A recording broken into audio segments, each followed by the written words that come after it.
this week. Welcome back to Oscar Overlander.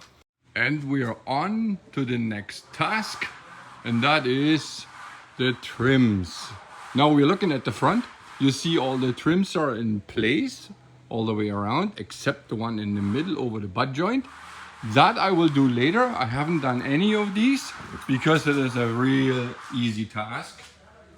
You know, you see here the vertical seams. It's just a 2-inch wide flat covering this butt joint here, which I have caulked already. Reason for that is also I have the material, but I don't have the primer yet. So I'm waiting again on a little can of primer. So yeah, as you can see, the trims are on here. All trims are on. All the way along the top. Here at the back. Let me step back. It's kind of difficult. Trims on the back. They're on the other side. So yeah, it's a little glue sticking out here. You know, I have to remove that. I have to clean this off a little bit. But what I'm going to do now is building those caps. You know, this need to be capped because I will apply, if I can, I will apply a little bit of silicone into these little gaps here. You know, here you can see there's a 16th gap. I will apply a little bit silicone in there. And then I will cap this whole thing so that it's capped from all sides. So all these seams are invisible. So I will make some custom caps. I show you in a moment how I will make them in the workshop. But I just want to show you how far I am with the trim. So basically all the trim lengths are all applied. They're all glued on along the top. Everywhere, all the way here along the bottom up to the door. Okay, so now let me show you the caps I'm creating. So for your understanding, this here is my trim material. It's a 3-inch by 3-inch leg. Yeah, 3-inch by 3-inch, 90-degree, 1/8 thickness. That is a completely ready done extrusion, which I bought that way, just as a 20-foot length, and I cut down, you know, on an angle the way I needed it, the trims, and glued them on with 252, Zika 252. I ordered from my flashing guy, and I must admit he did an excellent job because I gave him a little sample piece of this material, which has a really sharp corner. Look at this. This is really a sharp corner. And as you may know, brake shapes bended, they can't have a sharp corner because of the tool they're using. So it's always slightly rounded, but he did an excellent job because look how close he came. This top one is a brake shape. So, now, come on. So this here is a brake shape, and he brought it so close, like so sharp inside to the original piece. So he's really a good guy. He knows what he's doing. I ordered 20 feet of this. I have here already started cutting off of that one, and I have a second piece standing there. So what I do is I cut 5-inch piece lengths down, which is this, 5 inches. That was my first cut, but I found out I cannot cut it straight. I need to cut it on a miter. Here's the first piece with a 45 miter. Second piece, which is the counter piece coming from the other side. I weld this together, and then I have a 2-inch piece welding on there, and that will be my cap, just modeled as that. So basically every leg length, this one is 5 inches, this one is 5 inches, and as well this one is 5 inches there. So each direction 5 inches. Also along the bottom, 5 inches this way, 5 inches this way.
So here is my first one.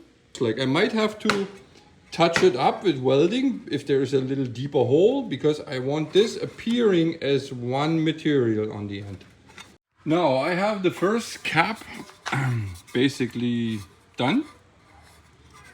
The bottom is not so important. I can have a little, you can see the seam, let's say, but the front and the side, you won't see it, see? You won't see it, see?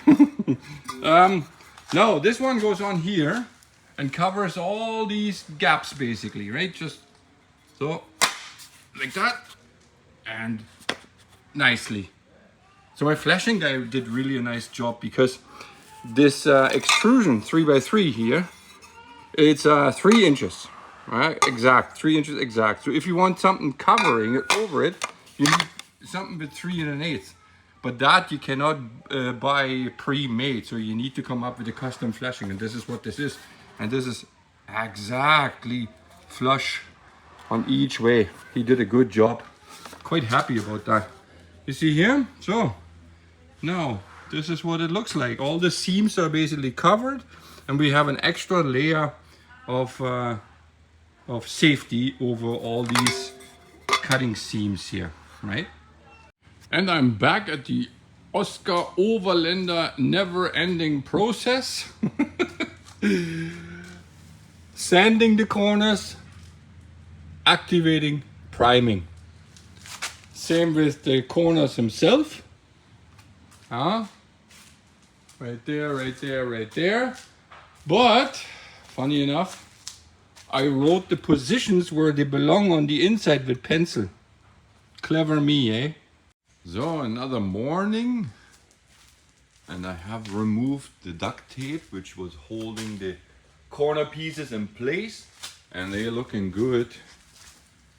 You know, I have not cleaned it up yet, and sometimes there's a little glue sticking out. I have to trim this back, but no, it looks pretty good. Top one as well. And I also noticed now today, the very first time, let me see if I can zoom in. Yeah, you may can spot it. You see the runs there. I have the first condensation now on the inside of the tent. So what that means is I need to hurry up and get the outside done so I can sand this whole thing down and then paint it. So it needs to be painted on the outside before I can install the windows and the hedges. So a long time ago I ordered this brake shape, 8 feet. And what I want to do with it is at the very top, this brake shape is going up on the very top. Like so. Yeah. So what I want to do is, this lip here is 1.5 inch. I want to accommodate the clearance lights in there, 1 on each side and then the 3 in the middle.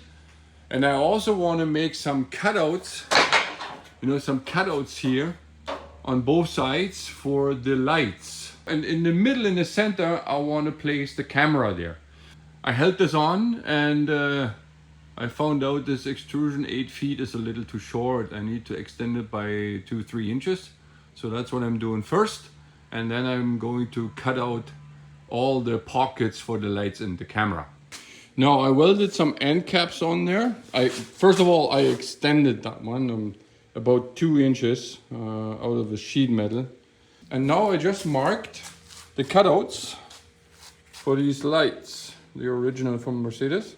So I will cut this out and then create a deeper pocket so that this extrusion or this brake shape or that kind of spoiler, let's say, is closed again in the back. So I finished those pockets yesterday in my so-called spoiler, and I body filled them. Today it's dry, now I can sand it down. Here I tried already sanding it down, it looks good. It's all filled now. So unfortunate, I could not install this one before I had to edit this video together, because there's a lot more wires required for the inside. I have started already installing some wiring in there. You know, this What you see so far is only for the clearance lights, the 3 in the middle and the 2 on the outside. I did install the grommets already for the wire penetration kind of thing, you know, through the metal.